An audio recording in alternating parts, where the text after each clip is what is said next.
We're all here for the same reason, to make money online. We're all entrepreneurs in different stages of our business journey. Some did not yet even take the first step, and some are running an entire online business operation solo or even as CEOs of our own organizations that we've built from scratch. And as a member of the online entrepreneurs community, I get to meet a lot of people with inspiring stories. And I decided to go on a journey and to make one on one meetings with people that have interesting stories to tell. I wanted to learn about their inspiration, about the struggles that they went through, and a little bit the how to's of becoming an online entrepreneur. So this is why I created this series that I call the online entrepreneur series, and I hope that you will find it inspiring as well. Today I have with me Lukas, who is an online entrepreneur that started in a field that is very familiar to me and to everyone that are following this channel, but then grew to very, very interesting directions that I would love you guys to hear about. So we're gonna jump right to the interview. I just want to remind you to subscribe to the channel and comment below so that Lukas and I could read your comments and comment on it, and we would love to relate to the things that you have to say to us. Let's go to the interview. So, hey Lukas, thank you for allowing me to interview you and joining me in the channel. I want to start immediately by letting you introduce yourself. I know that you have an interesting journey, but I don't want you to start from the beginning. I want you to start from the end. I want you to share, how do you make money online today? Are you doing it full time? Are you not doing it full time? And then we will go back to the beginning. Okay. Sure. So my name is Lukas, and thanks for having me. So right at this moment, I'm doing a lot of Walmart job selling on Walmart. I do Facebook Marketplace dropshipping as well. I do Amazon dropshipping. Let's make it, instead of making a list of like just a drop down of the list, let's give like in one paragraph, what does it mean to do Walmart? What does it mean to do Facebook Marketplace dropshipping? Because not everyone are familiar with what it is. Well, essentially, I dropship full time. That's what I do, and I focus on dropshipping on marketplaces instead of dropshipping specifically on, like, for example, on Shopify through my own website. And as far as marketplaces are involved, I sell mostly on Walmart, which means that I source items from other marketplaces as well, from other retailers. But I'm currently obviously moving on to wholesale as well, which seems to be for now the most sustainable way to dropship going forward. So that's what I'm doing on Walmart. It's revenue-wise, I think I'm at about 30 to 40,000 per month. That means that you are a Walmart seller, not that you use Walmart in, like, you don't source the products from Walmart. You're actually a Walmart seller. Correct. Well, I'm doing both, but yeah, on Walmart, I'm also selling, but I'm also sourcing. But that depends on the marketplace. But overall, I'm focusing on marketplaces. So most of the dropshipping that I do is on marketplaces in the US. So essentially, I'm hitting the biggest four, which includes Facebook, Walmart, Amazon, and eBay. So beautiful. Yeah, I'm try to dip my toes into every aspect of it. Yeah. Okay. What else? I also have a course, essentially training for internationals, people that are non-US residents that want to dropship in the US. And are you not? Consists of me. Yeah, I'm from the Czech Republic. I'm from Europe. Nice. So my idea was to, essentially, when I started, it was really difficult for me to.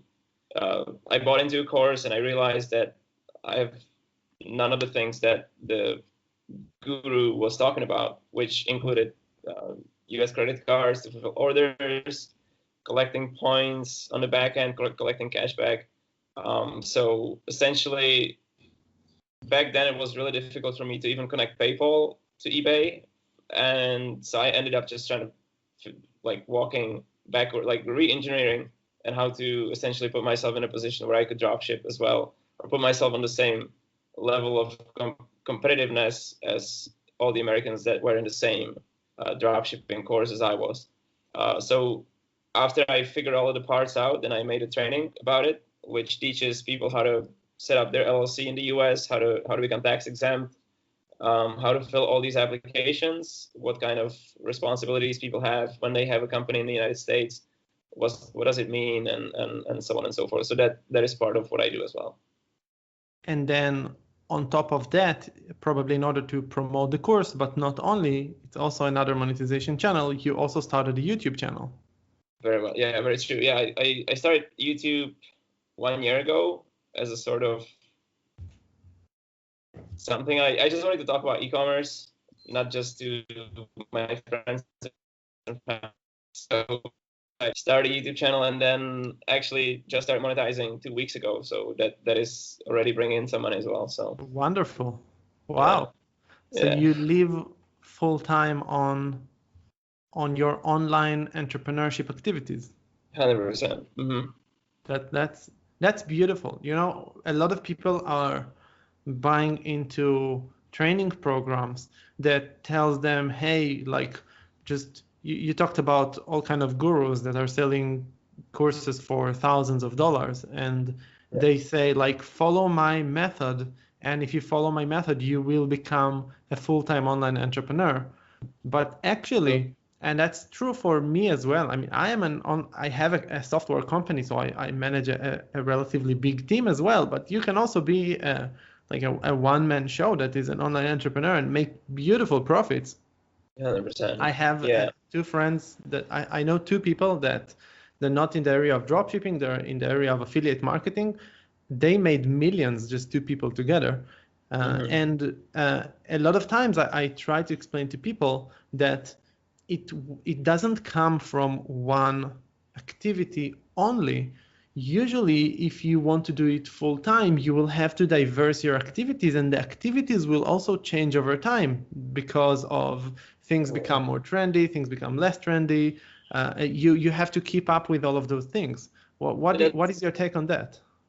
That's I 100% agree with that. It's crucial for people to essentially. Well, I still think like online courses and e-com gurus are kind of important part of the ecosystem.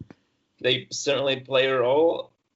It essentially, when I get started, I think I was right outside. I just got out of university and I was just looking to get into something. So I found this online guru. I'm not going to mention him, I think. Maybe better not.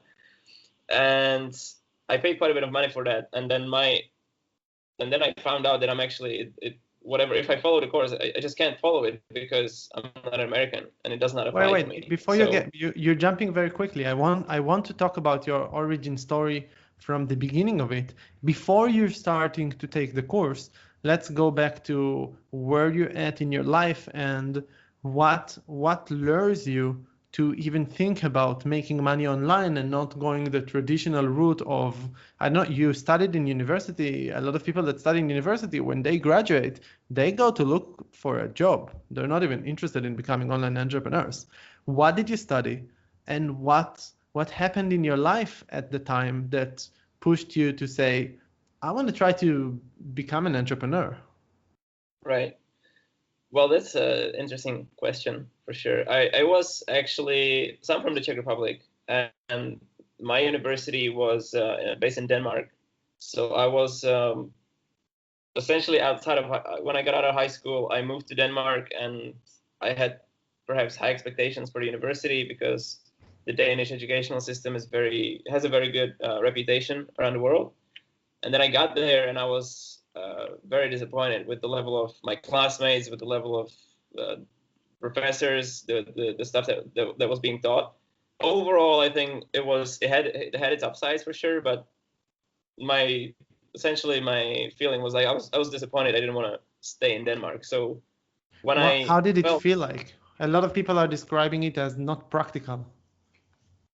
It was, I would actually say it's quite practical, but it was just it felt I'll get back to that later. I'll circle back with a good point. So essentially, since I got to Denmark and then I went there and I was disappointed, I didn't want to stay in that school, and I was trying to look for ways how I could travel a bit more, how I could visit new places. And the way I did that, and the Danish system was fairly welcoming to that idea as well. So they essentially allowed me to take as many exchange semesters as I could, and I also had 2 internships that were part of the study program. And so in the end, I ended up taking so out of the 7 semester program, I spent 4 semesters abroad. So I was in Denmark, then I went to Switzerland, then I went to Indonesia for internship, then I went back to Denmark, then I was in the UK, and then I was in the Philippines for another internship. So after traveling so much, I was looking as an opportunity that would allow me to sustain this freedom of, being like just traveling wherever I want and visiting friends and not necessarily being stuck in an office or being fixed to a certain location. So that was one of the initial sort of desires that I had as while I was studying. And then to get back to the way the Danish educational system is, it's very based on case studies, and you work with a lot of companies throughout your studies. So I would say this is practical, and it gives the students very good idea about the real world and what kind of projects you'll be working on at a company. So this part was good, but the academic part was just not there. It was like, my grammar might not be perfect, but it was definitely better than my professors that I had. So I could, like, every single slide that was on the screen had some grammatical mistakes, and it was just bothering me just to see that level of, I don't know if they just didn't care or. What did you major in? International sales and marketing. International sales. Yeah. Okay. Would you say that?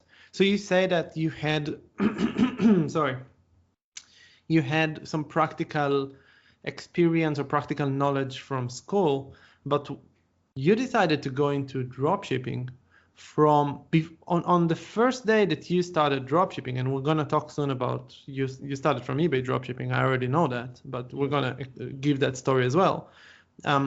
From the first day on that first day, when you're deciding, I think I want to try doing that, how much experience did you have or knowledge did you have that was relevant for, let's make it in two areas.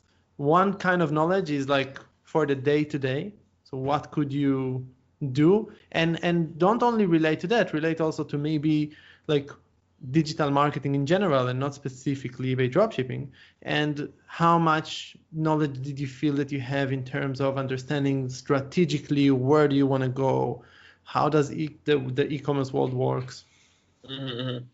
Well, I don't think I had a good understanding of especially how the dropshipping space operated, and I didn't realize how it operated until many years later, because essentially since I started dropshipping, I was just dropshipping solo. I was not really sharing my experience with anybody else. I was just focusing on what I was doing. So we'll talk about it a bit later as well. But overall, I don't think the school helped me prepare much. And through the practical experience, I think to mention something that was helpful was communication, because I was always pretty good at handling customer service, and it's a small part of the business, but it actually can make a huge difference if done correctly and if done well. So I was natural to that as well. So that was something that I felt like I was prepared for, and making sure that my customers are happy. Always choosing also the suppliers and the products according to that. So it was more of a, like, not just selling products, but also wanted to make sure that what I'm selling is of good quality. People are happy with it. Which is extremely important. Yeah. When you look back today, okay, so just to put things in sequence, You took a course online, right? Correct. You said that the price was above or below $1,000? Above. Above $1,000, so a little bit more expensive. We offer today a course for a couple of dozens of dollars with a money back guarantee for 72 hours, so you can check it. But Yeah. this is not a promotional video for the course. If people want, they can check it out. You have your course as well, which like if anyone want, I'll leave a link in the description to your YouTube channel, so they can check you out as well, especially for internationals. But that was the advertisement part. I want to put it aside and ask about the sequence of events. You took the course. Was that course teaching eBay dropshipping or generally dropshipping? It was for eBay dropshipping. So it was for eBay dropshipping, and then you started with eBay dropshipping, and only then you moved to the other marketplaces and to YouTube and to start selling your own course and all of that. And I want to ask, looking backwards, and that is actually maybe would be the last question. I don't know. Like I think that it summarizes the most important message that we might have for people that are watching this and are beginners and don't have that experience that you have today. Having all of the experience that you have today and looking backwards, if you are going back to day one now, would you take that same journey of starting with dropshipping on eBay, or would you choose otherwise, and why? I'll ask it more simply. What would be the value of starting from dropshipping on eBay and not starting from Shopify dropshipping, Amazon FBA? I see your point. I would say that I wouldn't really change anything on the course of actions that I took at the time. It was the best I could, the best of my knowledge. Back then, when I started, I was starting in 2016, 2017 with eBay. So that was back then. eBay was all the rage. There was barely anybody was talking about Amazon, and then Shopify was kind of hot as well already. But I would definitely say that eBay is probably the best place to start if you have no experience in e-commerce. Just by how eBay is very tolerant to certain mishaps that you can make as a seller. They've been always very understanding and very easy to work with. I've made some mistakes along the way for sure. Listed products that I shouldn't have, listed in categories that I shouldn't have, and now having experience of dropshipping on Amazon, for example, as well, I see how that makes a huge difference. I mean, the platform where you start. So I think eBay is a great place to start. I felt it's always been that way. Overall, another part of that I think I can mention is that a lot of the VAs currently on the market are well trained on eBay. Almost everybody has a good experience of sourcing items. They know how eBay works because it has been around for a long time, and it's easy to pick up. Right. VAs, for people who doesn't know what it is virtual assistants that help you, kind of like people that you hire from remote locations to manage your store. But eBay dropshipping today doesn't take the vast majority of your income in terms of percentage of the income. And if that is the case, why, for example, to go for eBay to begin with and not for, let me not use the marketplaces, but you sell a course online, right? So there are companies like ClickFunnels that teach you how to start your own course and sell it online, or there are Shopify dropshipping courses. And these, like when you see someone, an influencer, speaking about selling courses online or about doing Shopify dropshipping, they usually come with their Lamborghini to the video. And right. Is it possible to do that with eBay dropshipping? And if not, then why is it still better to start from there and not from the fancy business models? Well, so I would say there are a few parts to that. First of all, it's usually the software available and DSM Tool is certainly, because full disclaimer for everybody watching, I am using DSM Tool, but fear didn't know before this video, before this call. Majority of the software available for eBay is very cheap compared to other softwares.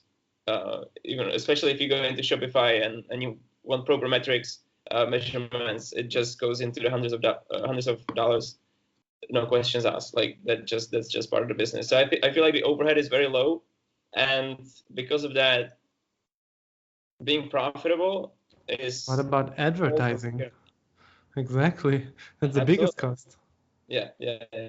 Advertising. There's it has about no risk as much as no risk can be used as an argument. Certainly you run a certain risk as with any other business, but it's so easy to become profitable. And the big argument as well for me, and what I usually tell others, is that it can be broken down into a blueprint. Essentially, eBay dropshipping does not require any sort of creativity.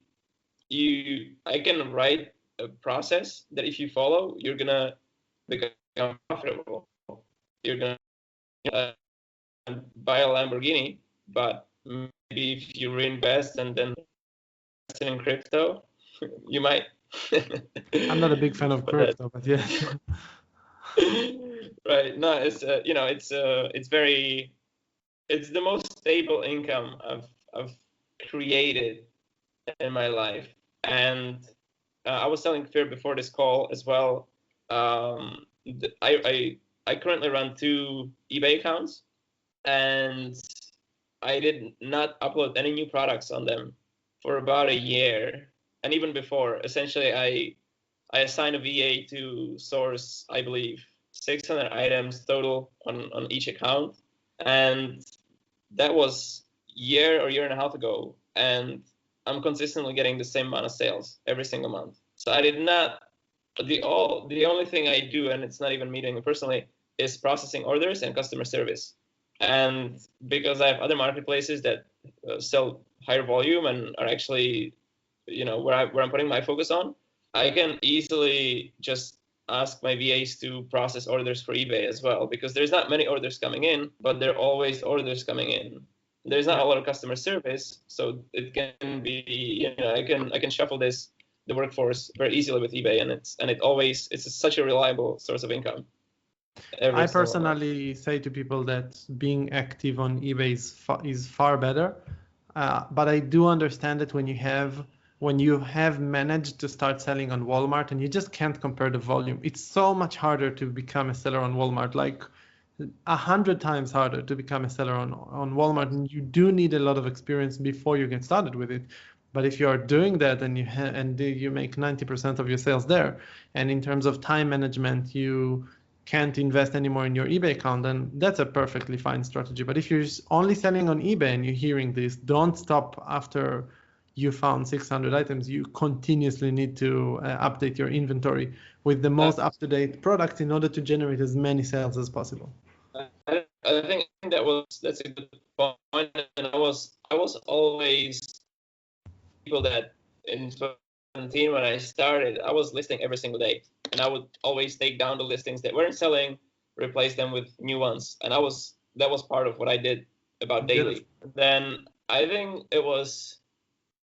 I'm not sure what made me stop. I think I was either I started selling on Amazon at the time, or the eBay sales were getting lower to the point where I was like, okay, let's see what happens. And the sales just kept rolling in, and it's been over a year now. So it's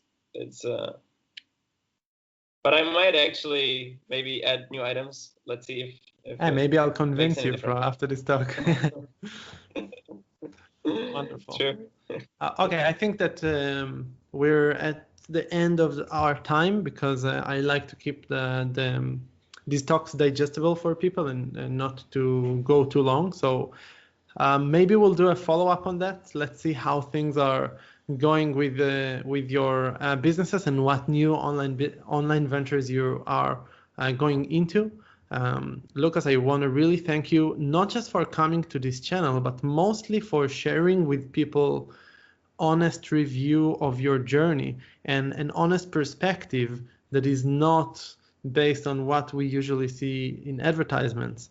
I think it's very valuable for people that need to decide whether they want to start to become an online entrepreneur or not. And I wish you good luck with your ventures. Thank you so much. Thanks for having me. Pleasure. All right.